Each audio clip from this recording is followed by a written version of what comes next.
Hey, man, Francescini here. Wanted to jump on and do a quick live. Just had some time this morning. I was really going through the group and looking at some posts that we put out there and trying to get to the comments and chime in, answer, just give my perspective on some of the answers, and it's been great. I love how you men are jumping in and really supporting each other and putting out your heart out there, taking your mask off.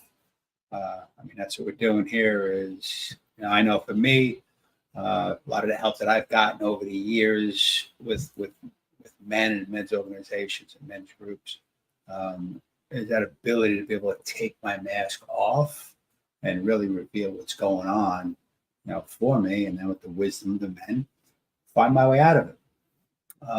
So we're really trying. I'm trying to do the same thing in this group, and also do my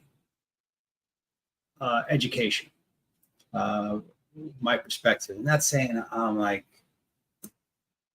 better than anyone. Right? It's not the case at all. It's actually the opposite. I feel I'm very similar.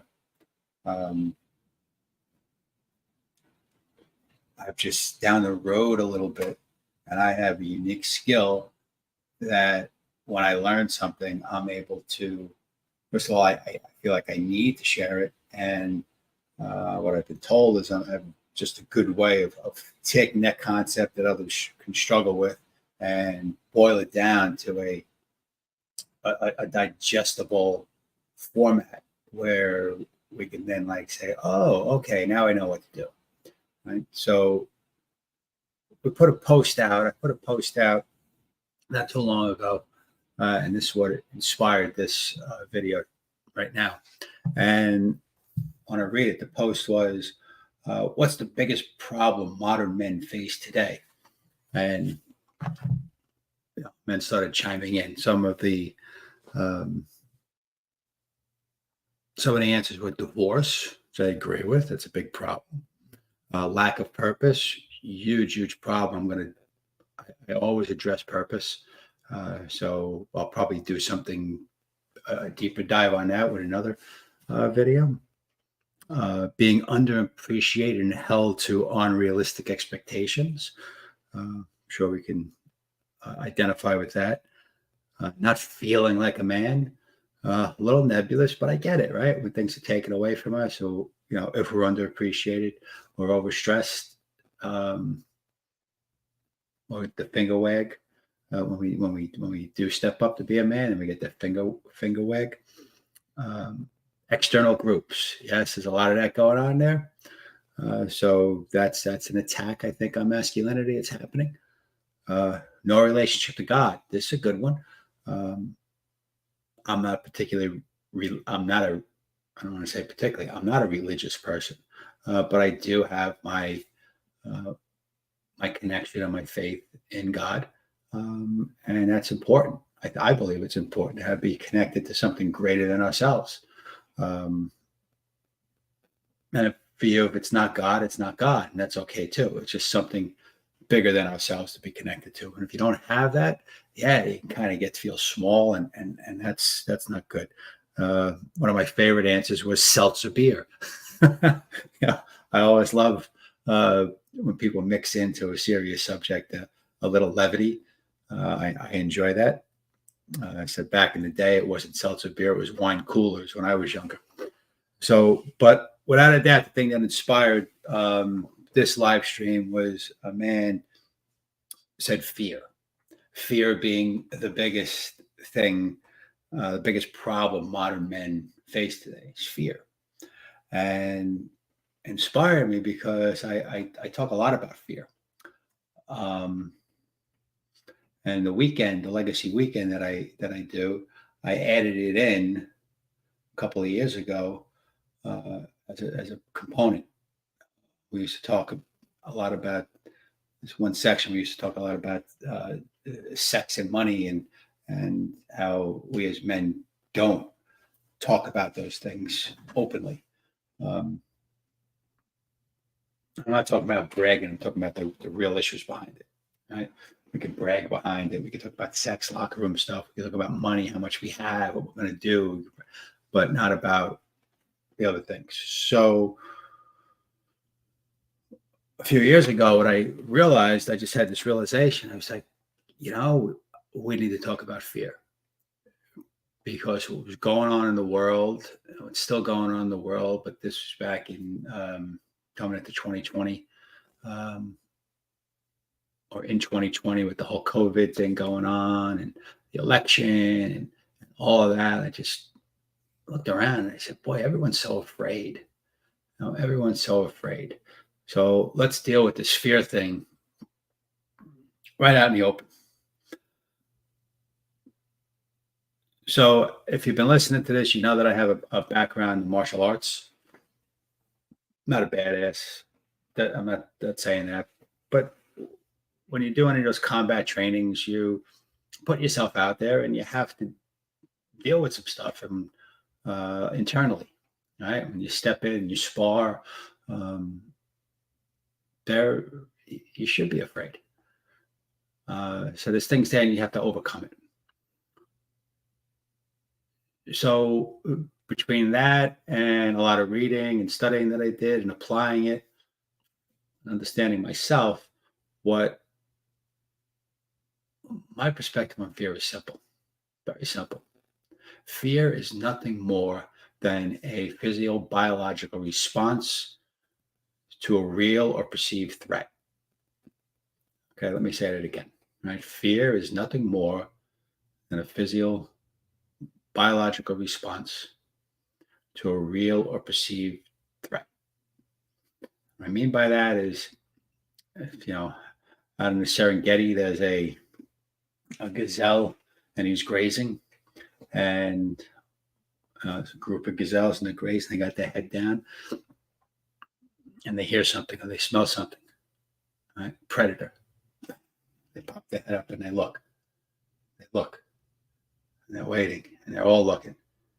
And they're waiting. And in that moment, what's happening? And then they realize, okay, there is no threat. And they go back to grazing. Now let's look what happened in their body. As soon as they perceived a threat, they perked up. All right? In the human body, what happens there is you get a shot of cortisol. All right? You get a shot of cortisol, which is the stress hormone that you may have heard about. And what that is, think of that like the primer pump for adrenaline. All right, we all know what adrenaline is, right? So you get that primer pump going in, and you're looking, and it's a response to a stress, to a threat, to a perceived threat. And then if there is a real threat, then the adrenaline kicks in. All right? What the adrenaline does, it raises our heart rate, raises our breathing rate. It helps drive blood from our the core of our body, where our vital organs are, right, to our extremities, right, so we can run and fight. You may start sweating on your arms and legs. Well, this is good because if someone wants to grab you, right, they could slide off. All right, the hair on the back of your neck stands up. Why? Because there's an increase in blood flow to the part of the brain in the back of the brain stem, because you don't want to be thinking about your response too much. You don't want to go up here and start thinking about what you have to do. You want to be able to initiate that flight or fight response. Right? Why? So you live. Right? So these are all the things, and there's probably some more of your pupils get dilated. A lot of things that happen in your physical body as a response to a threat, either real or perceived. Now, once that cortisol level comes up, using the example of the gazelle, once they realize there is no threat, there is no jaguar in the weeds, those levels come down. Those levels come down. Fortunately, what happens with us in our society is those levels are up, right? And we turn on the news and we see what's going on with the news. Are those real or perceived threats? It's on the news, right? They make it as real as possible. So those levels don't come down. And then there's all that other stuff that can be in there. I'm just using that as an example. All right, there's a whole bunch of other stuff. Let me see what some of the things.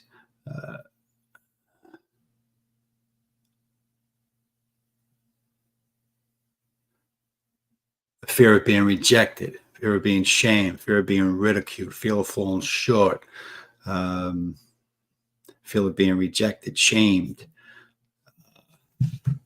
fear of failure, someone said.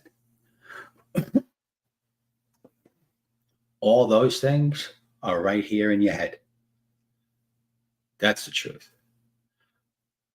Okay, it's still a fear of, it's a perceived threat.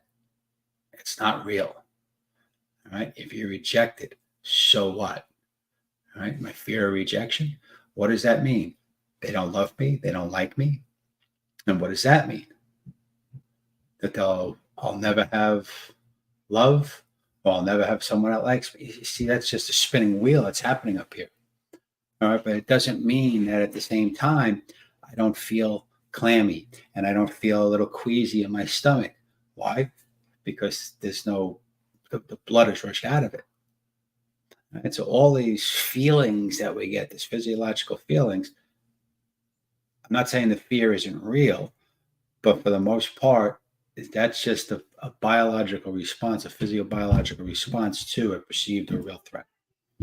So I say be friends with that feeling, because if I'm walking down a dark alley in a bad neighborhood,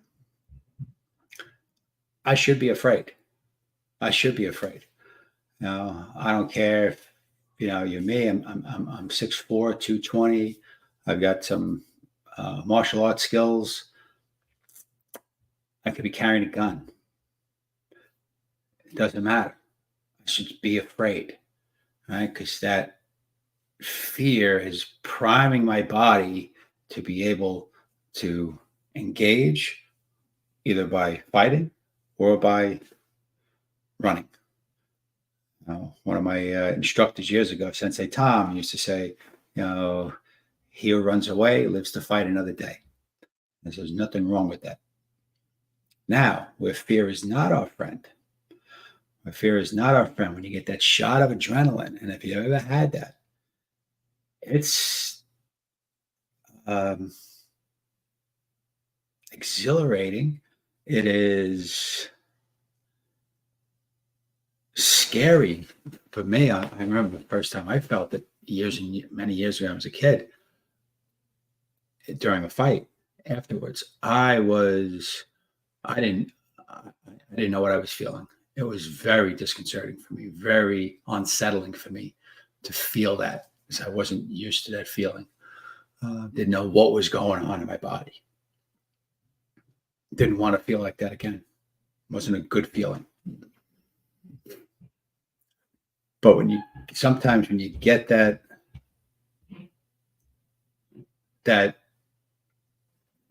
shot, it could paralyze you. All right, so that's when fear is not your friend, when it paralyzes you. Now, we are all ancestors. Every one of us is the ancestor of, a caveman. That when the saber-toothed tiger was at the mouth of his cave, he either got his family out the back of the cave or, successfully defended his cave. None of us are the ancestors of the guy who went, and was paralyzed by the fear. He got eaten. So, don't know if that helps. Just wanted to give, I hope it does, just wanted to give that brief take on what fear is for me and how I deal with it. Being connected to your body, understanding that when you say, wow, I think I'm afraid, like, know that, right? There's nothing wrong with that, right? You don't have to go proclaiming it to the world, right? But know what that feeling feels like for yourself. At that point, then you can assess, well, what is it? Is it real or perceived? Oh, I don't know. Well, it's not real. There's no man at my door with a bat.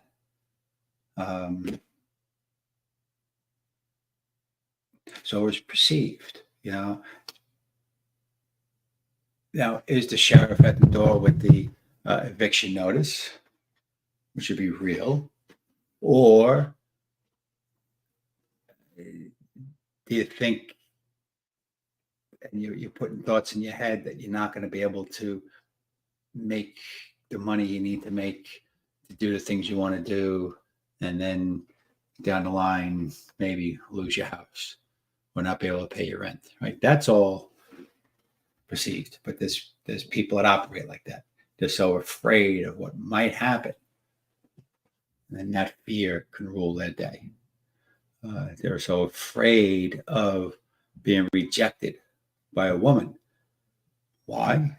Because when we get rejected by a woman that we care about, it hurts. It hurts, right? So to blow it off. So I don't want to feel as though if I see those signs coming up again, like, oh, I don't want that. I don't want to feel that pain again. And so now I shrink, possibly, or I run, or do I fight? So, knowing yourself, knowing how that feels, and then doing the self-examination, where is this coming from? It'll just help you make better decisions in that moment, I believe. So don't worry about fear. Like FDR said, there's nothing to fear but fear itself. In the most cases, I think that's true. Some cases, there are real things to fear, and we should be vigilant, and we should be watchful. And that's when we as men stand up to those things. Right? We stand and fight. Or if you're not prepared to fight, that's okay. Run away. Live to fight another day. Okay, but don't let fear paralyze you, men. That's the only time that it's not your friend. Other than that, it is here to save you. All right? Fear, those feelings are here to save you. So become friends with the fear, becomes friends with that feeling, and then move past it. I'll throw another quote out there. Winston Churchill, talked about courage. Saying courage is not the absence of fear. It's being afraid and doing what needs to be done anyway. So with that, I'm going to leave you. Have a great day, and we'll see you again soon. Thanks, man.